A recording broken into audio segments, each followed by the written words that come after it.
To the point बात करेंगे कि आज हम बात कर रहे हैं आरसीएम बिजनेस की। इससे पहले मैं आपको थोड़ा सा इंट्रोडक्शन दे दूं। मेरा मसल मुकेश कोठारी मेरा नाम है। राजस्थान की सिटी है भीलवाड़ा, वहां का मैं रहने वाला हूं। लेकिन 750 की सर्विस को मैं करने लगा, जिंदगी की हकीकत का सामना हुआ।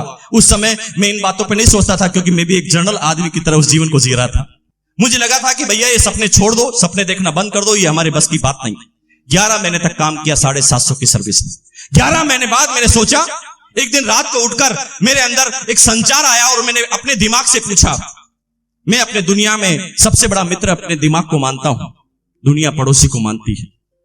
लेकिन आज से जब भी कोई शंका हो, जब भी कोई प्रॉब्लम हो, लोगों से मत पूछना कि इस प्रॉब्लम का हल क्या है।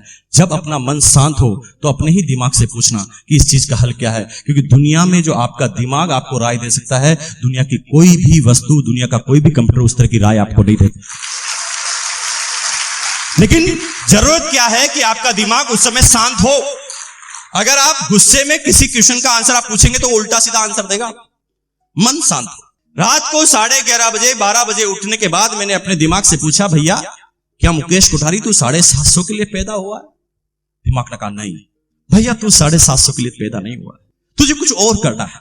उस दिन पता नहीं क्या ताकत मेरे अंदर आई कि मैं अगले दिन जब ऑफिस गया तो सबसे पहले मैंने अपने 4 साथियों को मेरे पास बुलाया और मैंने कहा, भैया मैं 750 के लिए पैदा नहीं हुआ हूं, मैं ये सर्विस छोड़ने वाला हूं, कुछ और करने वाला हूं। जोश जोश में ये बात मैंने अपने साथियों को बता दी। मेरे साथी मेरे सामने मुस्कुराए और उनमें से एक साथी ने मेरे बॉस को यह बात बता दी। मेरे बॉस ने मुझे चेंबर में बुलाया, पसीने निकल गए, क्योंकि अब हकीकत की बात होने वाली थी। क्योंकि मुझे लगता था कि अब ये पूरा मेरे सामने रेजिग्नेशन लेटर आएगा। लेकिन मेरे बॉस ने मुझे बुलाया और कहा कि मुकेश जी, कुछ लोगों के जरिए पता चला कि आप इस कंपनी को छोड़ रहे हैं। मैं न हाँ बोल पाया ना बोल पाया, क्योंकि अब हकीकत का सामना था। लेकिन मेरा बॉस मुझे क्या कहता है कुछ ही सेकंडों के बाद, उसने कहा नहीं, आप जो डिसीजन ले रहे हैं वो गलत ले रहे हैं। हमारी कंपनी में आपके लिए बहुत बड़ा फ्यूचर है और हमने ऐसा सोच लिया है कि अगले महीने से हम आपको 500 रुपए का इंक्रीमेंट दे रहे हैं। मैं डर रहा था और काम हो गया उल्टा। अब मैंने फिर क्वेश्चन किया अपने दिमाग से, बता दिमाग, अब तुझे सर्विस छोड़नी चाहिए? तो दिमाग कहता अब कर। 500 का लग गया, फिर करने लगा। फिर 11 महीने तक 1250 में काम किया। फिर ऐसी बात उपजी, फिर मैंने अपने दोस्त को बताया, फिर उसने बॉस को बताया, बॉस ने फिर मुझे 1000 का इंक्रीमेंट दे दिया। और यूं कहे तो जब जब भी मैं कुछ सोचता था अपनी जिंदगी के बारे में, तब तब मुझे 1000 रुपए का इंक्रीमेंट दिया जाता था।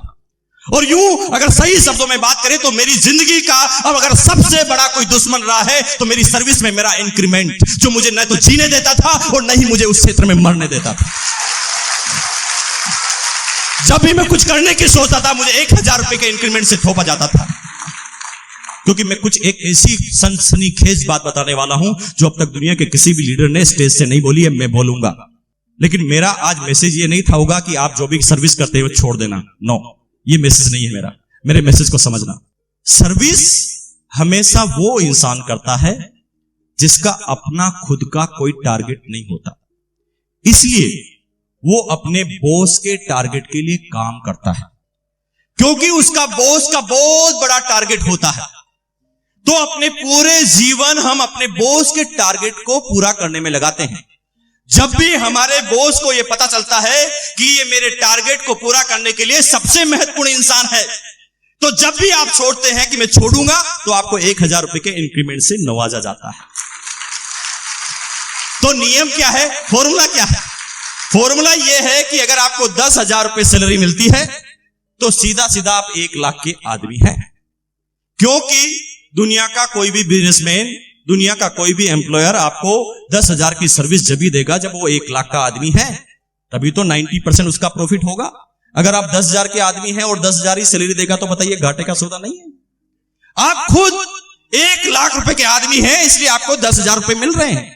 क्योंकि आपका बॉस का बड़ा टारगेट है, उसे पता चल जाता है कि अगर ये चला गया तो मेरा टारगेट पूरा नहीं होगा, और वो अपने टारगेट को पूरा करने के लिए बार बार इंक्रीमेंट आपके सामने रखता है। और मेरे सामने भी ठीक 8 साल तक इस तरह के इंक्रीमेंट रखे गए। और यूं कहे तो मेरी पूरी जिंदगी को एक बंजर जिंदगी बना दी, जो न सोचने लायक था न करने लायक था। जब भी कुछ सोचता था इंक्रीमेंट लगता था। 27 साल की एज हुई, उस कंपनी का डिप्टी मार्केटिंग मैनेजर बना। कंपनी की तरफ से गाड़ी, कंपनी की तरफ से वो सारे अलाउंस मुझे मिले। लेकिन 27 साल की एज में जब ये सफलताएं छोटी छोटी मुझे मिली तो यूं कहें कि मेरी जिंदगी को लकवा लग गया।